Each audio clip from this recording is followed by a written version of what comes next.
Entramos ahora al estudio del capítulo 11 del libro de Josué. Este pasaje nos ofrece una visión panorámica de todas las tierras poseídas, las cuales están divididas en varias zonas geográficas: las colinas, la tierra de Gosén, la tierra de pastura de Gabaón, el valle, la llanura y las montañas de Israel hasta el monte Carmelo. Toda la región tiene una diversa variedad geográfica que le es característica, y se muestra que toda oposición a Israel fue derrotada y que la posesión de Canaán es una realidad abarcando varias ciudades. El pasaje tiene una división sencilla que se establece en la división de los mismos versos del capítulo. Primeramente se presenta el panorama de la coalición de los reyes del norte de Canaán, los versos 1 al 5. Después, y mediante la formulación de la promesa tantas veces repetida de victoria sobre los enemigos, el verso 6. Y de ahí se pasa al relato de la derrota de todos aquellos reyes y sus ejércitos, los versos 7 al 9. Una vez descrita esta derrota de estos reyes, el relato se ocupa de las acciones militares, de cuál fue la ocupación y la toma de las distintas ciudades y el exterminio de los pobladores de estas ciudades, los versos 10 al 15. Luego sigue un resumen de la conquista del norte de Canaán, del 16 al 20. Además, junto con los pobladores de la tierra estaban los anaseos, descendientes de Anac, pueblos que tenían hombres de gran envergadura física, verdaderos gigantes. Estos también fueron eliminados por Israel en la conquista del norte del territorio, versos 21 al 22. Y el pasaje concluye con un breve texto que expresa la conquista total de la tierra y el cese de sus actividades militares. Damos lectura a los primeros 15 versículos de Josué capítulo 11. Cuando oyó esto, Javín, rey de Hazor, envió mensaje a Jobab, rey de Madón, al rey Simrón, al rey Aksaf y a los reyes que estaban en la región del norte, en las montañas y en el sur del Arabá,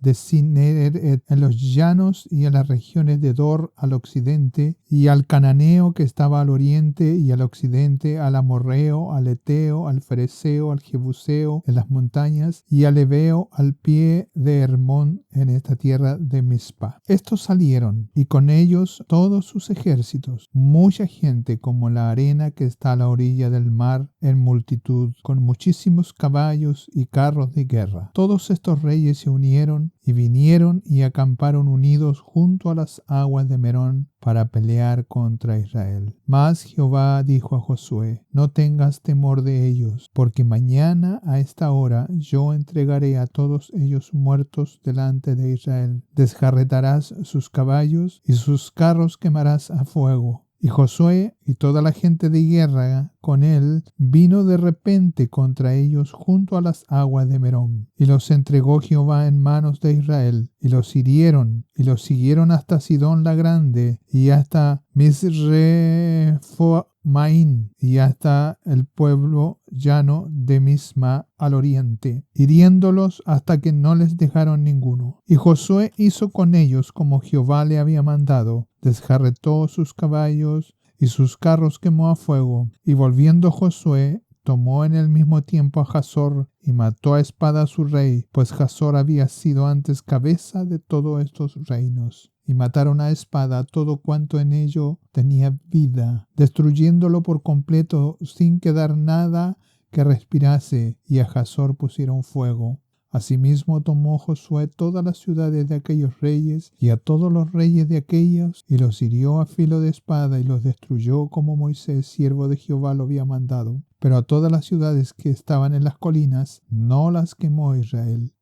Únicamente a Hazor quemó Josué. Y los hijos de Israel tomaron para sí todo el botín y las bestias de aquellas ciudades, mas a todos los hombres hirieron a filo de espada hasta destruirlos, sin dejar alguno con vida. De la manera que Jehová lo había mandado a Moisés su siervo, así Moisés lo mandó a Josué, y así Josué lo hizo, sin quitar palabra de todo lo que Jehová había mandado a Moisés. El plan de la confederación se empezó a formar poco después de la caída de Jericó y de la caída de Jai y de la caída de Betel. Desde ahí se empezaron a hacer arreglos y así un gran movimiento unido se empezó a formar para enfrentar a Israel. Pero para enviar mensajeros a todos los reinos y el que se reunieran y se pusieron de acuerdo, tiene que haberles tomado algún tiempo. Sabemos, según el relato bíblico de Josué capítulo 9, que los gabaonitas, que en primera habían sido convocados para formar parte de esta confederación, ellos decidieron no formar parte de ellos e hicieron un pacto de paz con Josué, entregando sus ciudades y sus tierras a Israel y ellos mismos entregándose como sirvientes. Los reyes vecinos, que eran parte de esta confederación del sur, buscaron nuevos aliados en todo el territorio sur de Canaán, con Adonisec, rey de Jerusalén, al frente para proceder a castigar a los gabaonitas que se habían pasado a las filas de Israel. Estos reyes pensaron que sería tarea fácil, porque así lo dice Josué 10, verso 6, cuando los gabaonitas le piden a Israel: suban a ayudarnos prontamente, porque todos los reyes de los amorreos se han unido contra nosotros. Los gabaonitas sabían que ellos no podían defenderse solos, necesitaban un Josué. Necesitaban la ayuda divina. Se apresuró Josué a ayudar a Gabaón y derrotó a los 5 reyes confederados del sur y los persiguió hasta ejecutarlos. Y los que escaparon para esconderse en sus ciudades fueron también eliminados y sus ciudades tomadas. Si Josué no hubiese acudido en ayuda de Gabaón diciendo: ellos nos engañaron con astucia y con fraude y permitiendo que Adonisec los aplastara, los reyes del sur se hubiesen sentido en libertad de hacer alianza con los reyes del norte, y Josué hubiese tenido que enfrentar un ejército muy grande que jamás se haya reunido en defensa de toda la Canaán. El resultado tal vez hubiese sido diferente, pero la mano divina de Jehová en todo estuvo fuerte y muy poderosa para responder por 2 milagros portentosos: el fuerte granizo que diezmó los ejércitos de los enemigos y la extensión de la luz del día. Los 5 ejércitos y los 5 reyes fueron destruidos y unos cuantos huyeron de miedo. La alianza con los gabaonitas resultó beneficiosa para Israel, porque estos reyes confederados se juntaron y Josué batalló con todos ellos de una sola vez y no por separado, cosa que hubiese sido más desgastante y muy cansador. Las noticias de esta tremenda derrota de los reyes del sur ahora preocupó y aceleró los planes de los reyes del norte. Y es aquí donde comienza la narración del capítulo 11. El que estaba al frente de esta nueva confederación era Javín, rey de Hazor, tal como lo dice el verso 1. Cuando oyó esto, Javín, rey de Hazor, envió mensajes a todos los reyes principales del norte. Todo esto es motivado por lo que los reyes del norte oyeron acerca del éxito de Israel y su victoria. Caminar en victoria siempre significa que nos convertiremos en blanco. Israel ahora se está enfrentando a desafíos que nunca antes había enfrentado. Primero, por el tamaño del ejército. Mucha gente como la arena de la mar. Y segundo, la superioridad tecnológica de los cananeos con muchísimos caballos y muchos carros de guerra. Los que se enfrentan en esta ocasión con Israel van en aumento. Esta batalla no es lo mismo que las anteriores. Es en la vida cristiana donde se aumentarán los retos y desafíos a cada paso. Dios usa cada victoria previa para forjar el carácter y usarla como respaldo para lo que enfrentaremos en el futuro. Es exactamente lo que le sucedió a Josué. Es aquí donde se hace muy necesario tener un mapa de los tiempos bíblicos de aquella región, donde podremos distinguir las montañas que están al norte, dónde está el monte de Hermón, ¿qué es el Arabá al sur de Sirinet? Sirinet es el mar de Galilea. El Arabá es toda la zona que comprende la cuenca del río Nilo y que termina en el Golfo de Acaba. Todo eso es el Arabá. Por eso podemos encontrar más abajo, hacia el sur, el desierto del Arabá, que está allá en la península del Sinaí. Pero también se llama el Arabá a la región,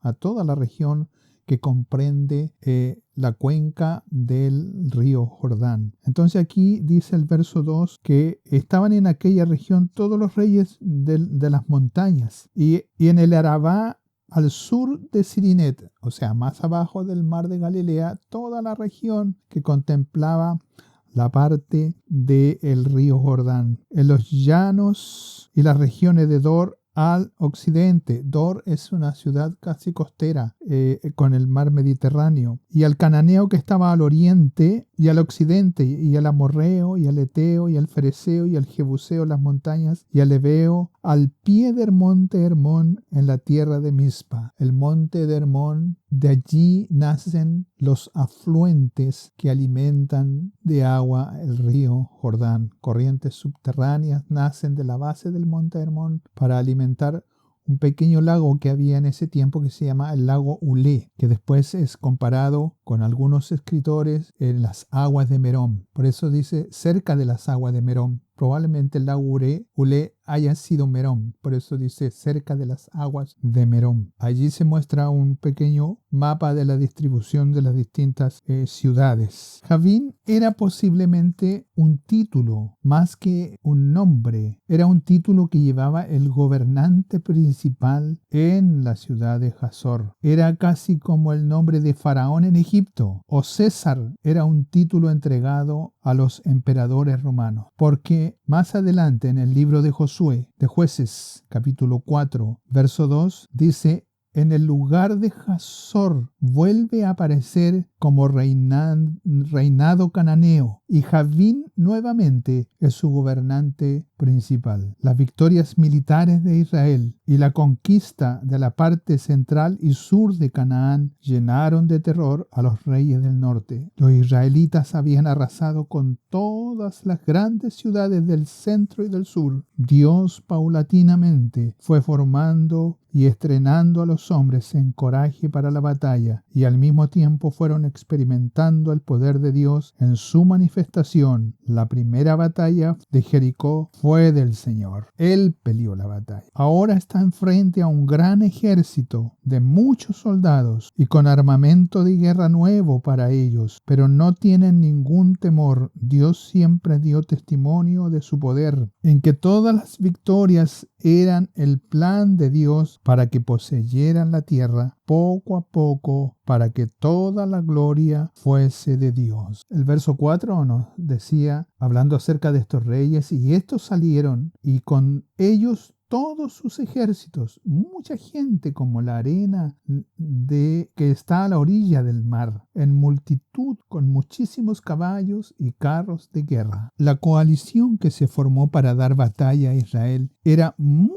más grande que la que se formó en la Confederación del Sur. El verso, como leímos, dice: mucha gente como la arena que está en la orilla del mar, con una cantidad de soldados que no se habían enfrentado en el sur, muchísimos caballos y carros de guerra. Esa era la tecnología nueva a la que se enfrentaban. Aunque para ellos estos instrumentos de guerra no eran desconocidos, pues los habían conocido cuando Faraón los persiguió con sus carros de guerra y con sus caballos y quedaron todos en el fondo del Mar Rojo. Ellos conocían el temor que infligían estas tecnologías en la guerra y sobre todo los soldados de infantería. El propósito de estos reyes era pelear contra Israel. Se juntaron en un lugar a las orillas, en las aguas de Merón. Los carros de guerra se mencionan, eran estos terribles armamentos de guerra en aquellos días. Corrían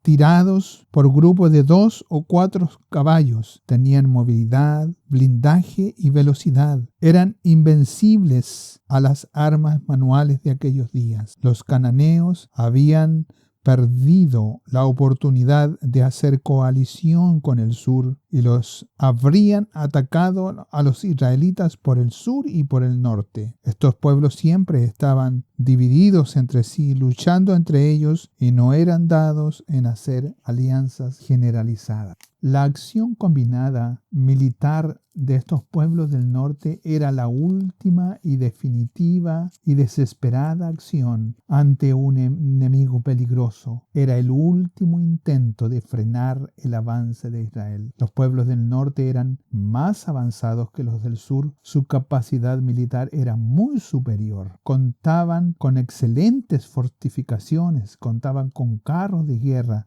numerosa caballería, inspiraban temor a los demás pueblos. Los israelitas tenían solo tropas de infantería y nunca habían empleado en sus avances de guerra caballerías. Sus combatientes desconocían las técnicas de guerra contra estos carros. Los carros eran ocupados por 2 personas. Una guiaba a los caballos y la otra usaba las armas. Afrontar un combate solo con infantería requería valor y una gran experiencia. Era muy difícil que los carros retrocedieran ante la infantería. Israel no tenía tropas entrenadas en este arte ni agrupadas para enfrentar al enemigo de este modo. Josué y sus tropas solo tenían valor y arrojo y la confianza en Jehová para un combate de entrar en esta naturaleza. Nosotros debemos entender que esta guerra no era una guerra de invasión y conquista. Es la guerra de Dios contra los poderes diabólicos que intentan evitar el cumplimiento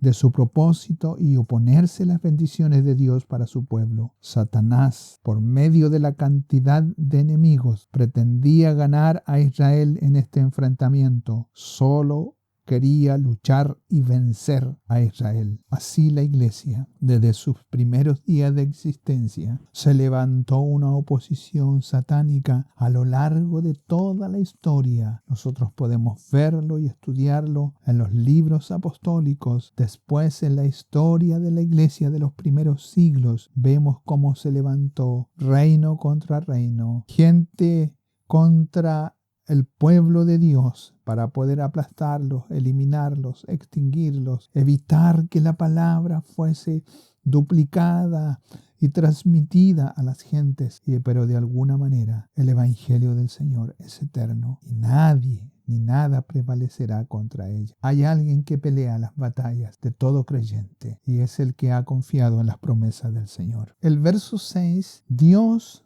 le da ánimo a Josué diciéndole: Mas Jehová dijo a Josué: no tengas temor de ellos, porque mañana a esta hora yo entregaré a todos ellos muertos delante de Israel. Desjarretarás sus caballos y sus carros quemarás a fuego. El desafío al que se enfrentaba ahora Josué era digno de temer y más grande que los otros que hubieran tenido. Pero Dios le dice: mañana a esta hora yo entregaré a todos ellos muertos delante de Israel. Dios fue fiel en su palabra y en su promesa y en su vida, y era el momento de tomarla. No tengas temor de ellos. Probablemente el pueblo y Josué hayan tenido algún pensamiento de temor. Dios siempre tiene una razón para todo lo que hace. Les dice: no teman, porque hay una buena razón para animarles. Según los anales históricos, se dice que el historiador Josefo entrega el número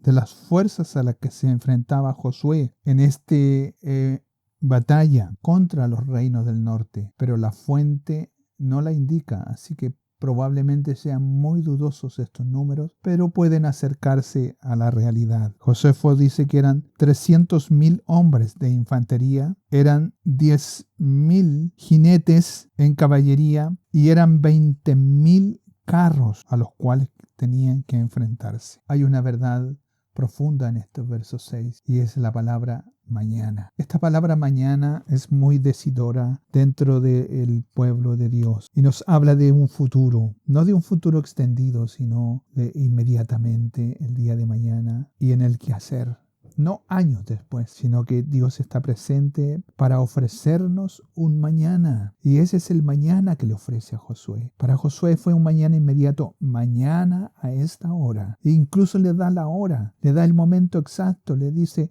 a esta hora, en el mismo momento que Dios estaba hablando con él, Josué toma para sí esta promesa. Así el pueblo de Dios, nosotros los creyentes, también el Señor nos dice: tú tienes un mañana, y mañana yo haré grandes maravillas contigo. Yo estaré contigo. Yo te ofrezco una esperanza de vida eterna en el más allá. Yo te acompañaré todos los días de tu vida. Enviaré el Consolador y no te dejaré solo. Cada día del mañana yo estaré contigo. Qué preciosa enseñanza nos deja esto. Y nos devela qué es lo que va a pasar en ese mañana. Hay victoria en el nombre del Señor. Hay victoria en las promesas del Señor. La batalla contra el enemigo está ganada porque así Él lo ha dicho. Los versos 7 al 8 nos dicen: y Josué y toda la gente de guerra con él vino de repente contra ellos junto a las aguas de Merón, y los entregó Jehová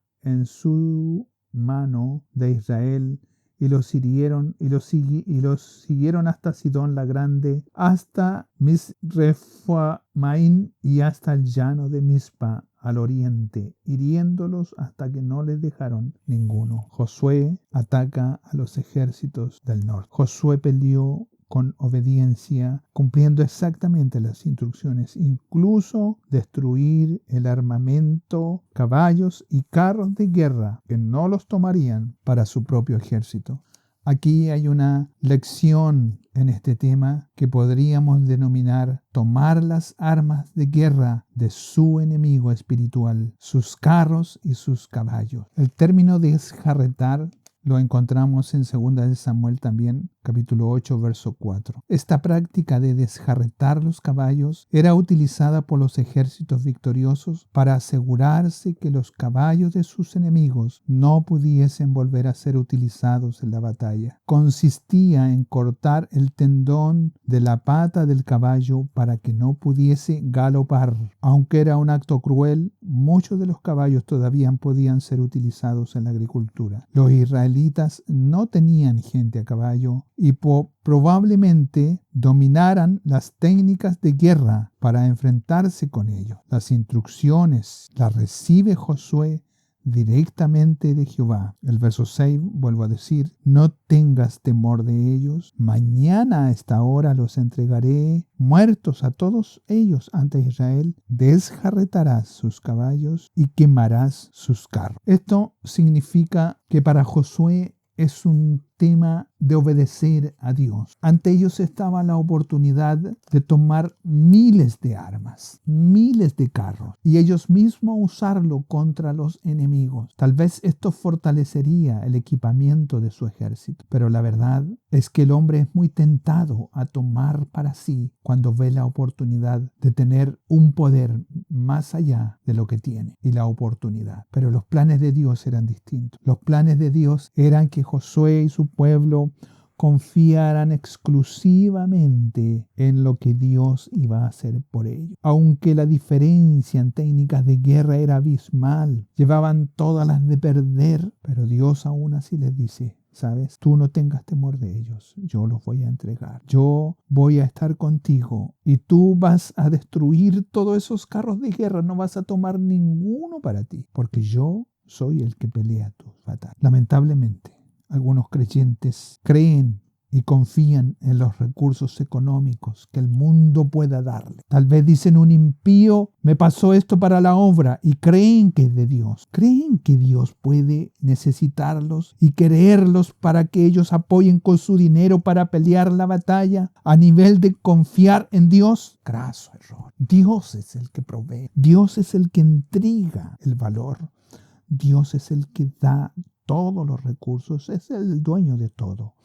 Josué peleó con pasión, Josué peleó con compromiso y no cesó hasta que terminó todo lo que hizo, hiriéndolos hasta que no les dejó ninguno. Y allí encontramos que estos reyes empezaron a escapar para distintos lados. Unos escaparon al norte, otros escaparon a la orilla del mar Mediterráneo. Tal vez algunos otros escritores dicen que ellos sabían que se les había venido encima este enemigo tan formidable que no podían escapar y huyeron a toda prisa. ¿Qué sucedió? La distancia que hay entre Gilgal y las aguas de Merón son aproximadamente 115 kilómetros. Para un ejército como el de Josué probablemente les haya tomado 5 días en llegar hasta ese lugar de las aguas de Merón, una planicie en la cual estaban los enemigos tal vez esperando o tal vez empezar un viaje para ir al encuentro de Josué en Gilgal. Pero Josué, de alguna manera que no lo revela aquí el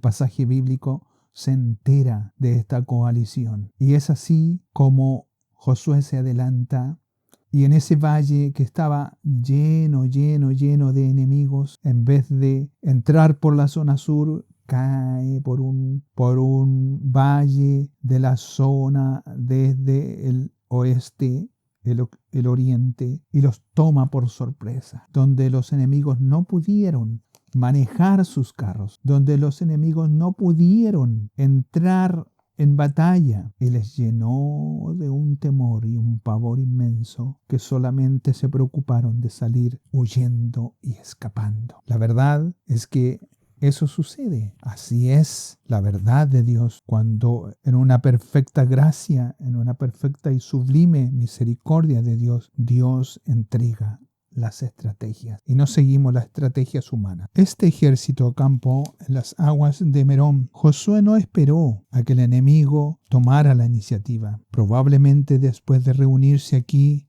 su intención era bajar por el valle del Jordán hasta Gilgal. Si esa era su intención, Josué se adelantó y cayó sobre ellos por sorpresa. Y se dieron y se confundieron, no pudiendo usar sus carros ni sus caballos. El ejército enemigo confederado de los reinos del norte no estaba preparado para enfrentar la estrategia que usó Josué. Y vuelvo a decir, repentinamente, y cuando menos los enemigos lo esperaban, el ejército de Israel bajó por unos de los pasos de montaña y cayó sobre el enemigo, no pudiendo usar sus carros ni sus caballos. Israel, todos ellos alentados por la promesa de Dios, eran una máquina de guerra precisa y rápida. Entraron en combate sabiendo que para ellos era la última oportunidad. La fe en la promesa de Dios les dio el valor y les dio la entereza en que un ejército mucho menor y menos equipado tuvo victoria sobre este inmenso ejército que los superaban por muchos. El secreto de la victoria no estaba en la estrategia de Josué, ni siquiera en el valor de sus fuerzas de guerra, sino en la acción de Dios. Jehová los entregó en manos de Israel. Israel fue la mano ejecutora de la instrucción de Dios, y los hirieron y los persiguieron. Los enemigos, sorprendidos, escaparon y huyeron por sus vidas, pero todos fueron destruidos y no dejaron a ninguno. Y Josué hizo con ellos como Jehová le había mandado, desjarretó sus caballos y sus carros quemó a fuego, y volviendo Josué tomó en el mismo tiempo a Jasor y mató a espada a su rey, pues Jasor había sido antes cabeza de todos los reinos. Y mataron a espada todo cuanto en ella tenía vida, destruyendo por completo sin quedar nada que respirase, y a Jasor pusieron fuego. Y asimismo tomó Josué todas las ciudades de aquellos reyes y a todos los reyes de ellas, y los hirió a filo de espada y los destruyó como Moisés, siervo de Jehová, lo había mandado. Pero todas estas ciudades que estaban en las colinas no las quemó Israel, únicamente a Jasor quemó Josué. Josué demuestra que su misión no es una cruzada personal, que no es su batalla. Josué da a entender por sus acciones y con sus palabras que la batalla es de Jehová y por él. El juicio de Dios sobre esos pueblos, Josué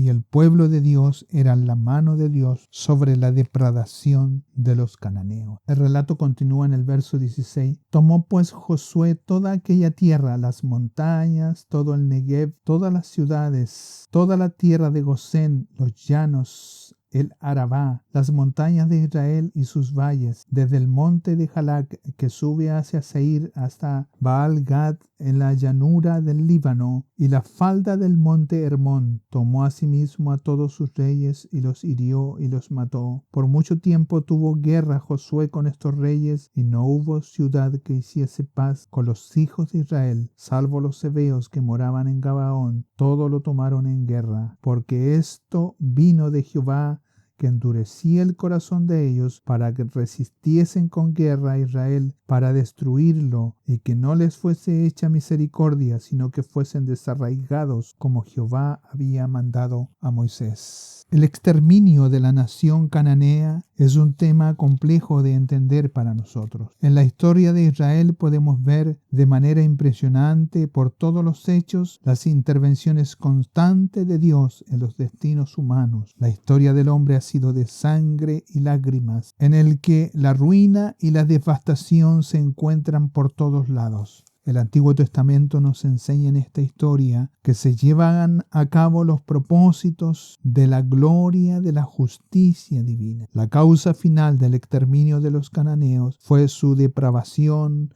y su corrupción en todos sus rituales lascivos de idolatría con sus dioses y sus prácticas paganas. Hoy en día, las condiciones de la humanidad en general tienen su raíz en los males que nacen de la maldad del hombre, pero Dios en su justicia allana el camino de su misericordia. Un tema que se pasa por alto, y es que el triunfo de Israel hace que la raza humana quede al debe, ya que el establecimiento de los hijos de Abraham en la tierra prometida es una condición necesaria y un antecedente de la salvación universal. En todo este tiempo de conquista, Josué y a Israel y el exterminio, podemos ver y creer que en esto había un secreto oculto del amor divino, y nos aferramos a la esperanza de todos los tiempos junto con la iglesia primitiva y la esperanza más grande de redención. El verso 20, que habla de que Dios endureció su corazón, es una reflexión teológica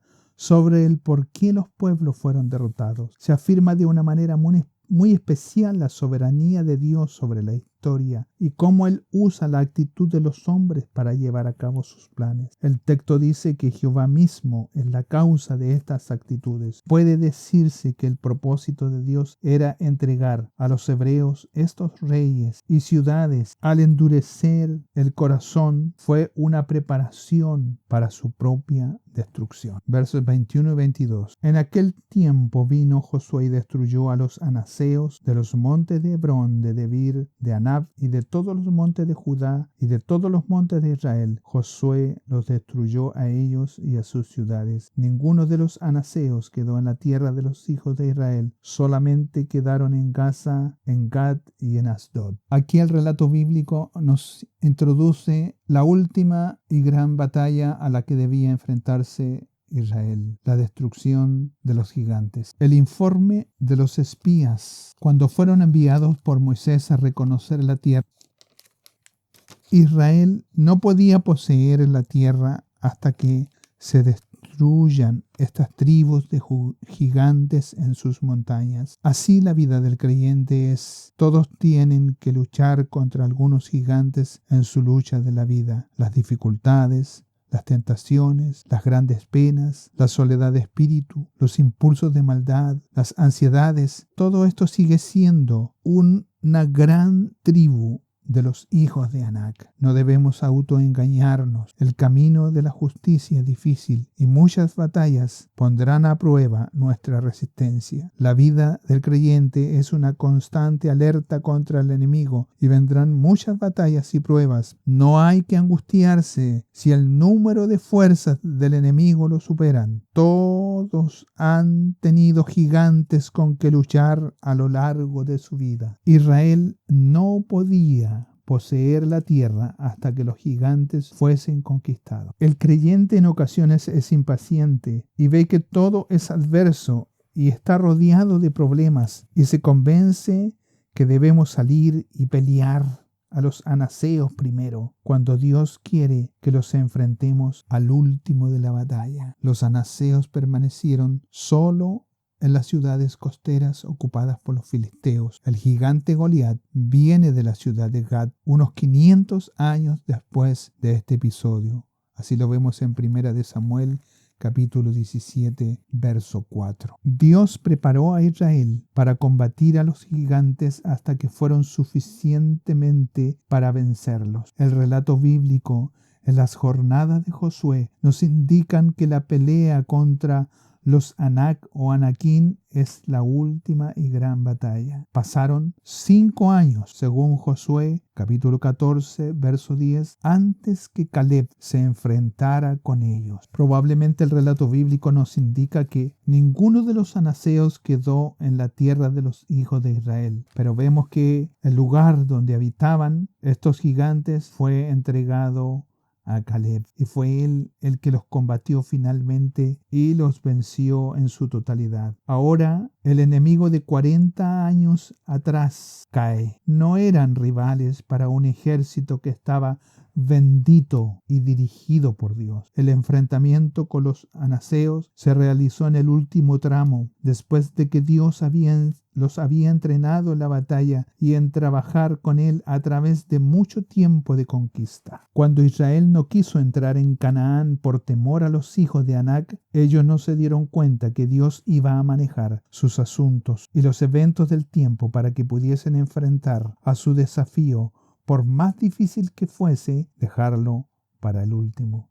Dios sabe cómo manejar las batallas de tu vida. El Israel de Dios, su pueblo en ese entonces, los israelitas. Hoy los creyentes nunca estarán en desventaja desigual en un conflicto. Dios será grande y Dios será su fuerza. Quizás se miren a los gigantes que cada día se enfrentan y que cada día saldrán a cerrarnos el paso, pero siempre habrá una distancia y Dios preparará nuestra mente y preparará nuestra alma y nos capacitará para cuando llegue ese momento de enfrentarlos y así podamos ser lo suficientemente fuertes para obtener victoria sobre ellos. Aún antes que se entre en conflicto con ellos, tomamos las palabras de Josué, tomamos las palabras de Dios sobre Josué. Mañana a esta hora estarán vencidos. Los gigantes, al verlos, provocaron terror y pánico. Israel en su imaginación solo vio el tamaño de los hombres, veían lo largo de sus lanzas y el peso de su armadura, pero cuando vencieron, vieron que el poder del gigante era solo causar temor por su tamaño, pero son nada cuando son derrotados. Así es con nuestro gigante. Lo que creemos que es algo imposible de vencer, la peor parte es que es algo que existe solo en nuestra imaginación sobre la fuerza del enemigo. El enemigo intenta matarnos, asustándonos, engañándonos. Es ahora el momento de tener coraje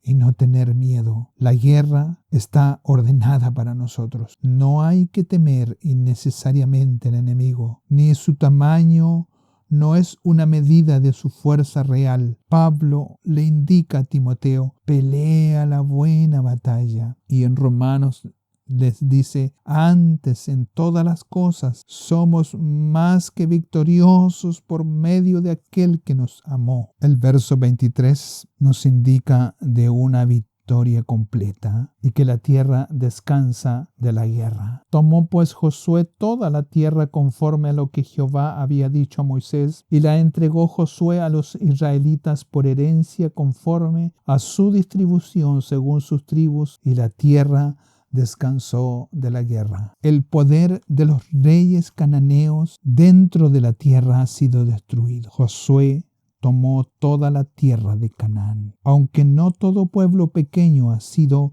conquistado y ocupado. Eso quedó para que cada tribu individualmente lo hiciera en la tierra que les fue repartida. El fin de esta fase de la conquista es que todas las tribus de Israel trabajaran en cooperación. El establecimiento de cada tribu en su territorio asignado debe ellos efectuar una limpieza a fondo de cada zona y aplicar las lecciones de unidad y obediencia a Jehová, y juntos y con las técnicas de guerra que habían aprendido, unidos lograrían poseer su herencia. En el futuro vemos que las tribus fallaron en no hacerlo de esta manera. Y no era culpa de Dios, sino que no tomaron para sí lo que Josué les había repartido a cada uno de ellos. Josué ha derrotado al enemigo y conquistado la tierra, pero Él nos llama a la batalla para poseerla y tomar lo que es nuestro. La promesa está cumplida. Aquí vemos la gran promesa redimida grandiosamente. Dios prometió tierra, Dios prometió liberación de Egipto, Dios prometió que los conduciría seguro a la tierra prometida y les daría posesión de todo Canaán. El verso 16 nos dice que tomó toda aquella tierra, le llevó a Josué varios años en hacer conquista y varios años más en que cada asentamiento tomase posesión de toda la tierra. Aunque los principales pueblos fueron sometidos, quedaban enemigos en varias localidades, pero la tierra de Canaán se había convertido en posesión de Israel y continuaría siendo posesión suya durante 1000 años más. Debemos considerar que la promesa de la tierra dada a Abraham fue un pacto sempiterno con una duración de 1000 generaciones. El Salmo 105, versos 8 al 11 nos dice de la siguiente manera: se acordó para siempre de su pacto, de la palabra que mandó para 1000 generaciones, la cual concertó con Abraham, y de su juramento a Isaac, la estableció a Jacob por decreto, a Israel por pacto sempiterno, diciendo: a ti te daré la tierra de Canaán como porción de vuestra heredad. Esto es una realidad intrínseca de la fidelidad de Dios. Dios cumplió todas las promesas hechas a Josué y que él estaría presente y que todos los enemigos serían derrotados. Se le dio la tierra en el territorio desde el sur hasta Seir, todo el Jordán, todo el oriente, todo lo que está hasta el borde del desierto, todo lo que llega hasta el mar Mediterráneo, quedando algunas zonas aún que faltaba por conquistar. Queda mucho por hacer, pero aún así la conquista está completa. En el tiempo de Dios, Dios cumplió cada palabra de su promesa. Así con el creyente en las promesas de gracia, a la entrada de la obediencia en la herencia de los santos en luz. No cesarían ellos de tener enfrentamientos con los enemigos que aún quedaban en tierra, pero ya esta era su tierra y la tierra estaba dispuesta a ser repartida, lo que será descrito en los próximos capítulos. Esta tierra sería dada en herencia a cada una de las tribus, y la tierra descansó de la guerra. Había llegado el momento del descanso, a disfrutar de la misericordia de Dios, pasando a poseer una tierra rica en la mejor zona del mundo del entonces conocido. Dios hizo lo que le prometió. Así lo dice Éxodo 23, verso 27. Yo enviaré mi terror delante de ti, y consternaré a todo pueblo donde entres, y te daré la cerviz de todos tus enemigos. Enviaré delante de ti la avispa que eche fuera al Ebeo, al cananeo, al eteo de delante de ti. No los echaré de delante de ti en un año, para que no quede la tierra desierta y aumenten contra ti las fieras del campo. Poco a poco los echaré de delante de ti, hasta que te multipliques y tomes posesión de la tierra. Y te fijaré tus límites desde el mar Rojo hasta el mar de los Filisteos, y desde el desierto hasta el Éufrates, porque pondré en tus manos a los moradores de la tierra, tierra y tú los echarás de delante de ti. La promesa de Dios está hecha. La tierra es de Jehová, que se la entrega como administración al pueblo de Israel. Hay una promesa. Israel nunca ha estado en posesión física de toda la tierra, pero hay un tiempo, según la palabra del Señor, que Israel poseerá toda la extensión de la tierra. Bendito sea el nombre de Dios. Que el Señor nos bendiga a cada uno de nosotros y nos haga comprender la extensión de la profundidad del propósito de Dios para nuestras vidas en este camino en que estamos para enfrentar a los enemigos de nuestra. Amén.